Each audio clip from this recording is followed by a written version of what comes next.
শুভ সকাল, কেমন আছেন সবাই? নতুন আরেকটি দিনের ব্লগ নিয়ে চলে এলাম। আজকে অনেক দিন পর আরেকটি নতুন ব্লগ আপলোড করছি। সকাল থেকে কি সুন্দর মেঘ করে রয়েছে দেখুন, পুরো চারপাশটা সবুজ হয়ে আছে আর আকাশে কালো কালো গুচ্ছ গুচ্ছ মেঘ জমে আছে। সকালবেলা তাই ভাবলাম এই মেঘ বৃষ্টি দেখে একটুখানি দুধ চা খাবো, একটুখানি পরোটা খাবো, যেটা আমার খুব খুব পছন্দের একটা খাবার। তো আবহাওয়া দেখে মনে হলো ঠিক আছে আজকে একটুখানি চা খাই। এমনিতে চা খাওয়াটা আমার বারণ, যদিও আমার চিনি খাওয়াটাও বারণ। মাঝে মধ্যে চায়ের মধ্যে গুড় দিয়েও খেয়ে নিচ্ছি, কিন্তু আমার মিষ্টি জাতীয় সব কিছু খাওয়া একদম বারণ। আর পরোটা একদম কম তেলে ভাজা, খুব একটা তেলও আমি দিতে পারবো না, ব্যবহার করতে পারবো না। এটা খুবই দুঃখজনক আমার জন্যে। কিন্তু কিছুদিন ডাক্তারের কথা মতো না চললে আমার শারীরিক কিছু অসুবিধে রয়েছে, যেগুলো আমি মোকাবেলা করতে পারবো না। সে কারণে ডাক্তারের কথা মতো, ডাক্তারের পরামর্শ মতো আমাকে চলতে হচ্ছে। এই যে সকালের খাবার, এক গামলা চা। আমার আশপাশে বা আমার পরিচিত যারা রয়েছেন তারা সকলে বেশ অবাক হন, কারণ আমি এত পরিমাণ চা খেতে ভালোবাসি। সেই মানুষটা যখন চা একেবারে বন্ধ করে দিয়েছি, অনেকেই অবাক হয়েছেন। কিন্তু কিছু করার নেই, যেদিন বসি নিয়ে সেদিন আমার চায়ের জন্য কাপ নয়, আমার চায়ের জন্য মগের দরকার হয়। আমি এতটাই চা পাগল, চা পছন্দ করি। এই ছিল সকালের ব্রেকফাস্ট। তারপর আজকে একটা রেসিপি মূলত শেয়ার করব, সেটা হচ্ছে লেফট ওভার রেসিপি। আমাদের বাঙালি বাড়িতে আমরা ছোটোবেলা থেকেই জানতাম ভাতের হাঁড়ি কখনো ফাঁকা করে উল্টে রাখতে নেই, মানে সবসময় যেন হাঁড়িতে অল্প একটুখানি ভাত হলেও থাকে।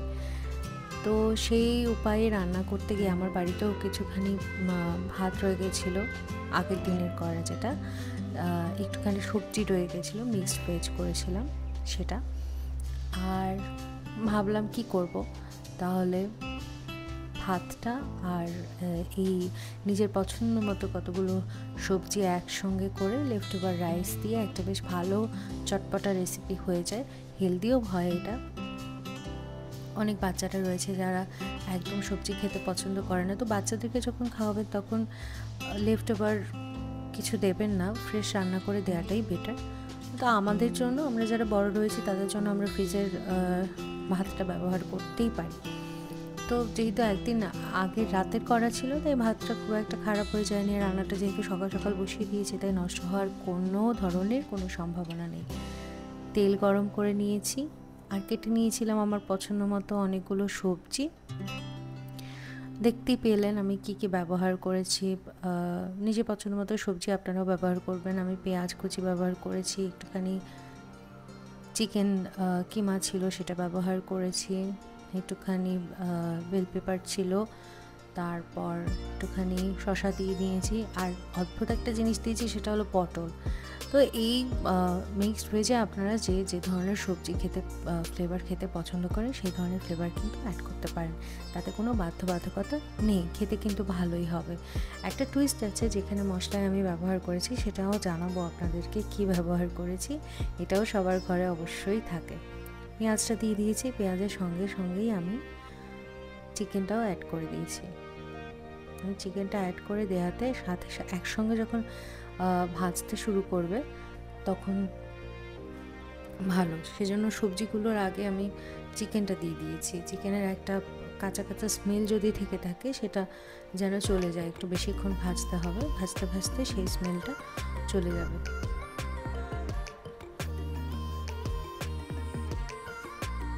অল্প একটুখানি ঘি অ্যাড করছি, তেলটা দিয়েছি খুব সামান্য, তাই অল্প একটুখানি ঘি দিয়ে দিলাম।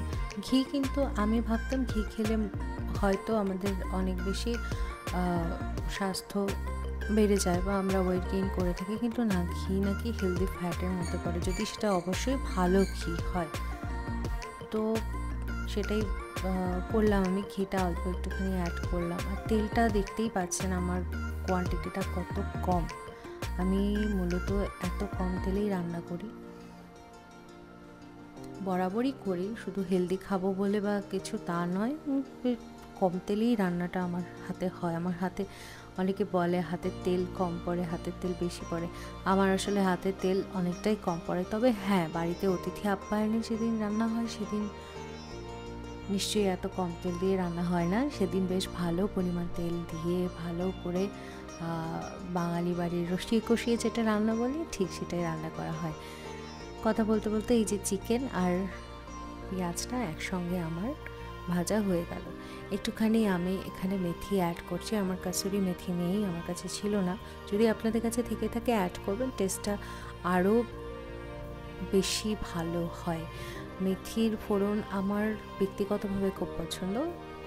অনেকের ব্যক্তিগত পছন্দ অন্য কিছুও হতে পারে, তো সেটা খেয়াল রেখেই আপনাদের পছন্দ মতো আপনারা ফোড়ন অ্যাড করে নিতে পারবেন। মেথিটা অ্যাড করেছি একটু পরেই, আমি মেথিটা দিয়ে একদম তেলের মধ্যে দিয়ে যখন যেটা কালো কুচকুচে হয়ে যায় ভাবটা, সেটা ভালো লাগে না।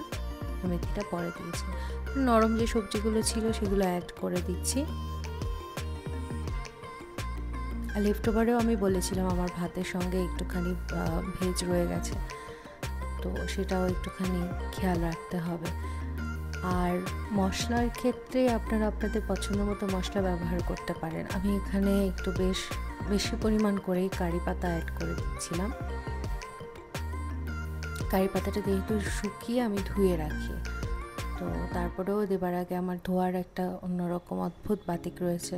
কড়াইতে দেবার আগে আমি আবার ধুয়ে তারপর কারি পাতাটা অ্যাড করে দিলাম। এবার একটুখানি নেড়ে চেড়ে দেবো। সমস্ত মশলা তো দেইনি এখনও, সমস্ত সবজিগুলো একসঙ্গে একটুখানি নাড়াচাড়া করব যেন কাঁচা কাঁচা ভাবটা, কাঁচা কাঁচা একটা স্মেল হয়, সেই স্মেলটা যেন চলে যায়। এই ধরনের রেসিপি সবার ঝুলিতেই থাকে। আপনারা কে কীভাবে ব্যবহার করেন একটু জানাবেন, আমারও ভালো লাগবে। আপনারা কমেন্ট করবেন। চ্যানেলটা সবেমাত্র নতুন, তো তাই অনেক মানুষের কাছে পৌঁছতে অনেকটা সময় লেগে যাবে।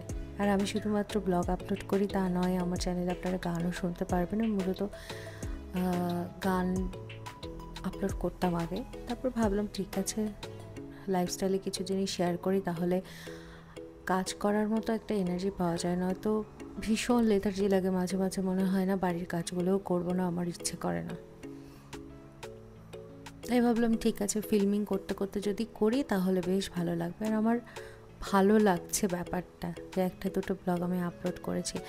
আমি এখানে একটুখানি আদা রসুন পেস্ট দিয়ে দিয়েছি, কেনাটাই ব্যবহার করেছি আমি।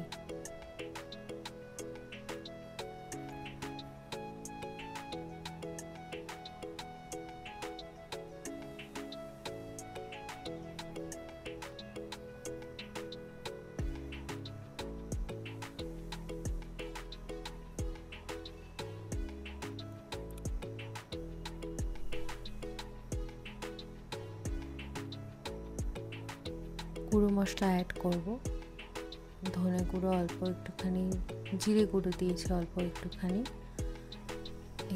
হলুদ গুঁড়ো,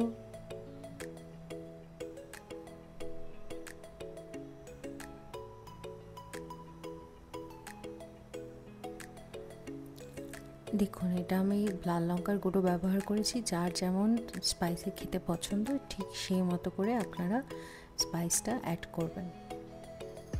কেউ কম স্পাইসি খান, কেউ বেশি স্পাইসি খান, তো সেই অনুযায়ী আপনারা স্পাইসটা কমিয়ে বাড়িয়ে অ্যাড করে নেবেন।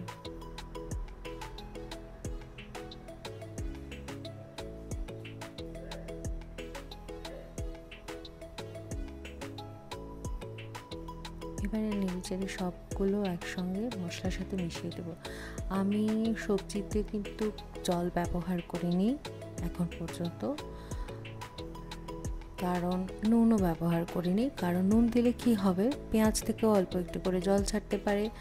তারপর আমি এখানে যেহেতু টমেটো ব্যবহার করেছি, শসা ছিল, তার মধ্যে ক্যাপসিকাম রয়েছে, তো সবটা মিলে নুন যদি আমি আগে ব্যবহার করতাম, আগে যদি নুনটা অ্যাড করে দিতাম তাহলে কিন্তু জল ছেড়ে যেত। জল ছাড়লে সবজিগুলো কিন্তু ভাজা ভাজা হতো না।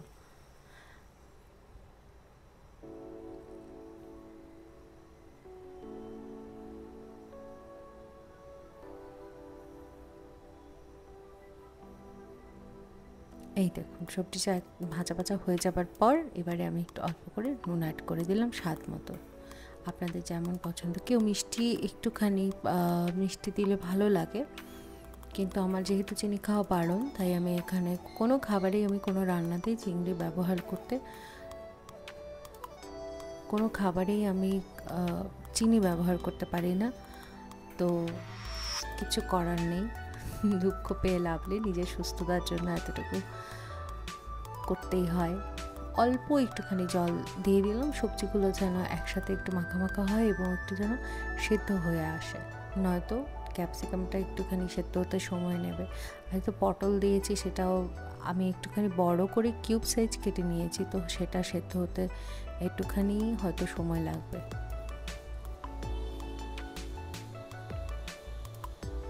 নাড়াচাড়া করে সবটা একসঙ্গে মিশিয়ে দিলাম।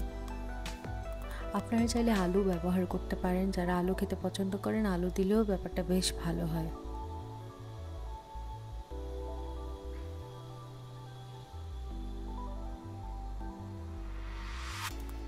সমস্তটা একসাথে নাড়াচাড়া করে মিশিয়ে দিচ্ছি।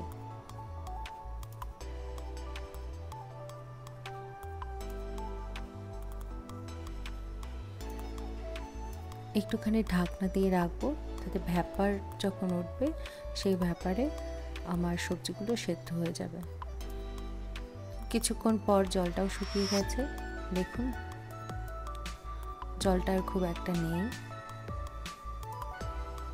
আমি দেখছিলাম সবজিগুলো সেদ্ধ হয়েছে কিনা। এখন আমি যে লেফট ওভার জিনিসগুলো আমার ছিল, মানে ভাত সবজি যেটা বাকি ছিল, সেটা এই পর্যায়ে এসে আমি আস্তে আস্তে এখানে মিশিয়ে দেব।